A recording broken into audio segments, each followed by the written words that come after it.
Hai, Assalamualaikum warahmatullahi wabarakatuh. Perkenalkan, saya Lisa Dwi Agustina dengan NIM 205231285 dari kelas BPS 5G.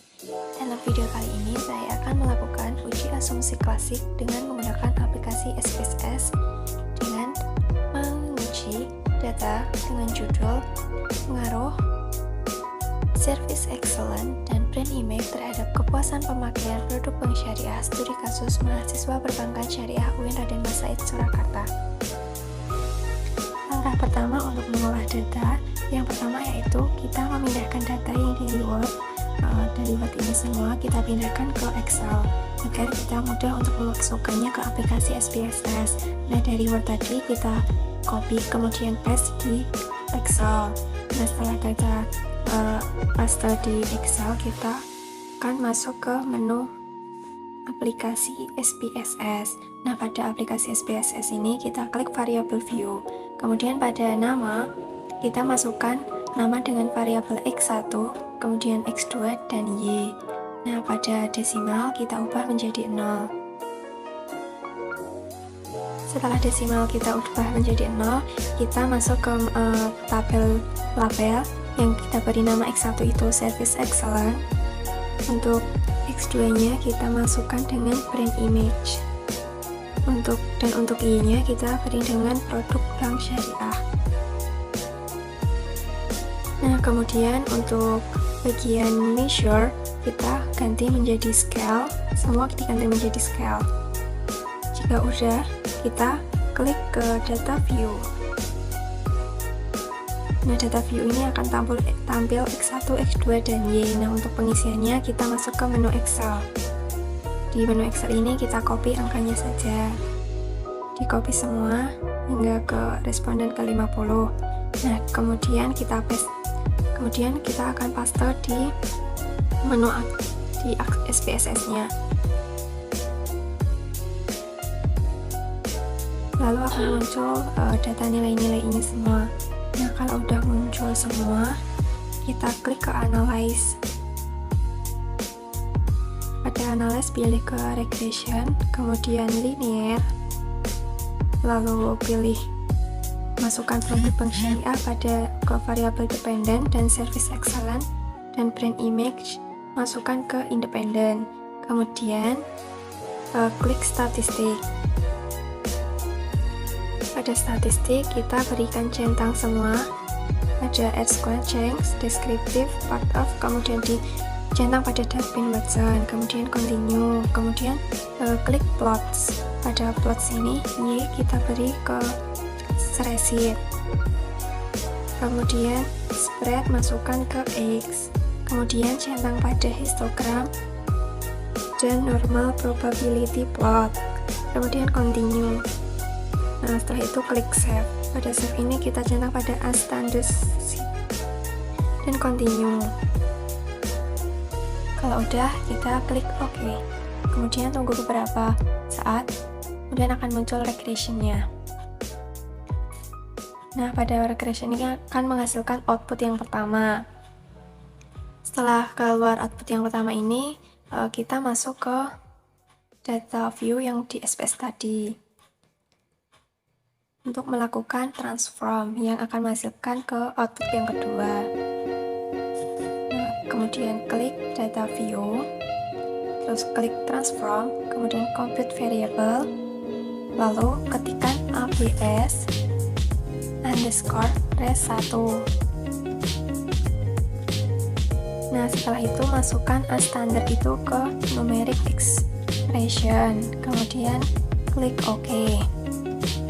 Setelah itu klik Analyze, Regression, Linear, kemudian klik Save untuk menghilangkan centang pada unstandard size, kemudian klik Continue, kemudian klik OK.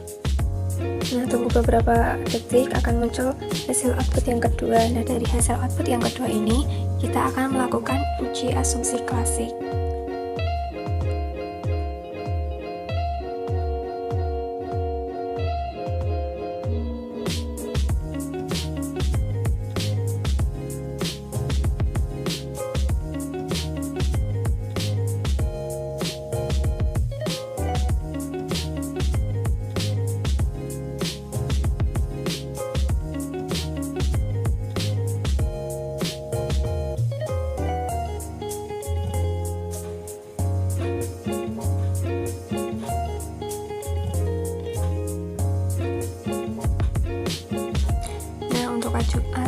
asumsi klasik itu ada uji normalitas, autokorelasi, multikolinearitas, dan heteroskedastisitas.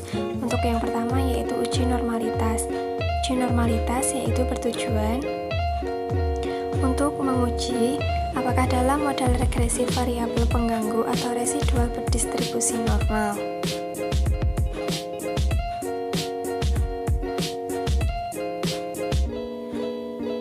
Untuk dasar pengambilan keputusan uji normalitasnya, yang pertama, apabila pada model histogram gambar membentuk seperti gunung, maka dapat disimpulkan bahwa model tersebut berdistribusi normal.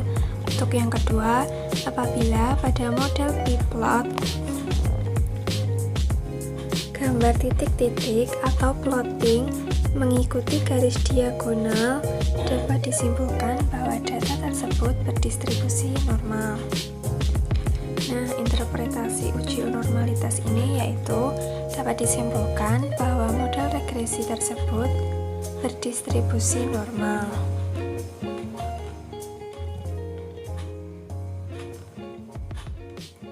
Untuk uji asumsi klasik yang kedua yaitu ada uji autokorelasi, bertujuan untuk menguji apakah dalam model regresi linear ada korelasi antara kesalahan pengganggu pada periode tas dengan kesalahan pengganggu pada periode T-1 atau sebelumnya.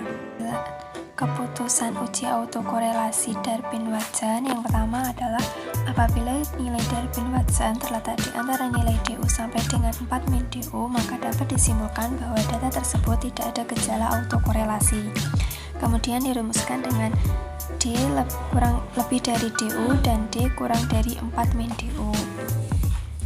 Nah, dari autokorelasi ini dapat dilihat pada model summary. Kemudian hasilnya, nilai DU dicari pada distribusi nilai tabel Darwin-Watson berdasarkan K atau jumlah variabel 2 dan N atau jumlah responden 50 dengan signifikansi sebesar 5%. Untuk nilai tabel Darwin-Watson-nya dapat dilihat pada slide ini. Nah, untuk melihatnya kita pilih K yang berjumlah 2 dan responden yang sebanyak 50. Dapat dilihat bahwa nilai DU sebesar 1,6283.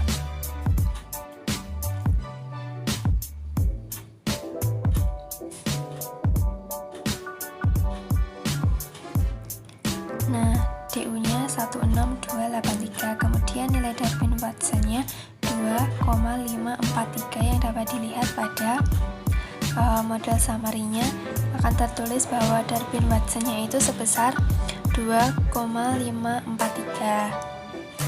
Nah, untuk nilai 4 min DU kita dikurangi oleh 1,6283 sebesar 23717.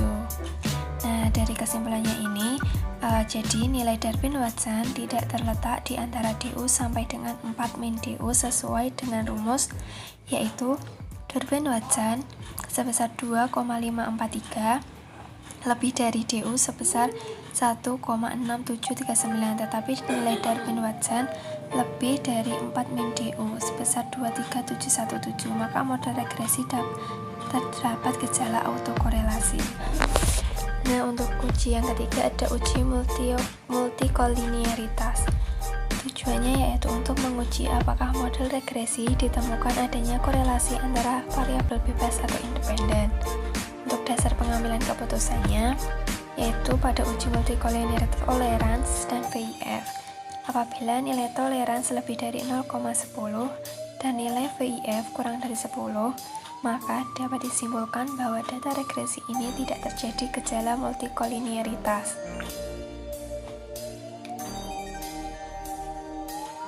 Nah, untuk nilai tolerance dan VIF ini dapat dilihat pada tabel coefficients pada bagian kanan.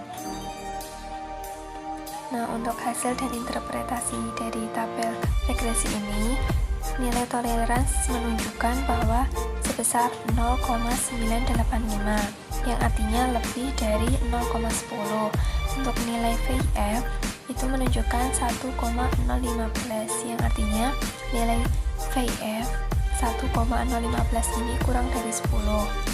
Nah, hasil uji multikolinearitas ini menunjukkan bahwa nilai toleransi sebesar 0,985 dan nilai VF sebesar 1,015, yang artinya keduanya menunjukkan bahwa tidak terjadinya gejala multikolinearitas.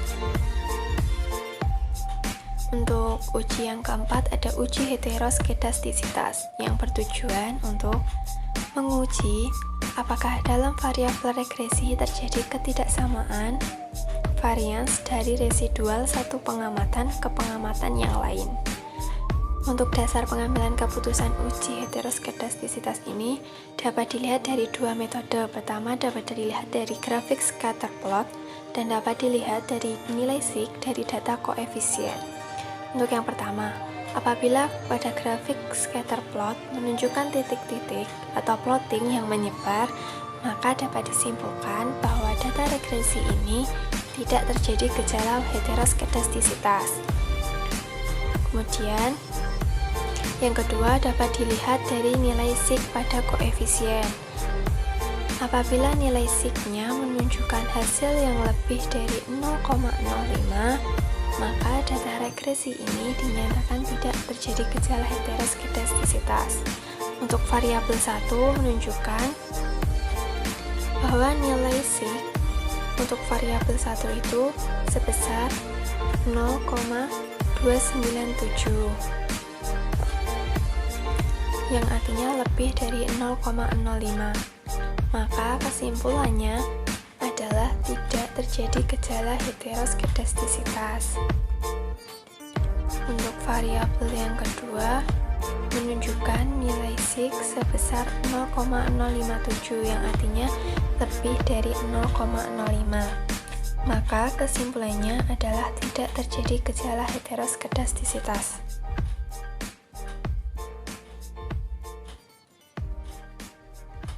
Nah, dari kedua metode yang digunakan, maka dapat disimpulkan bahwa data regresi tersebut tidak terjadi gejala heteroskedastisitas.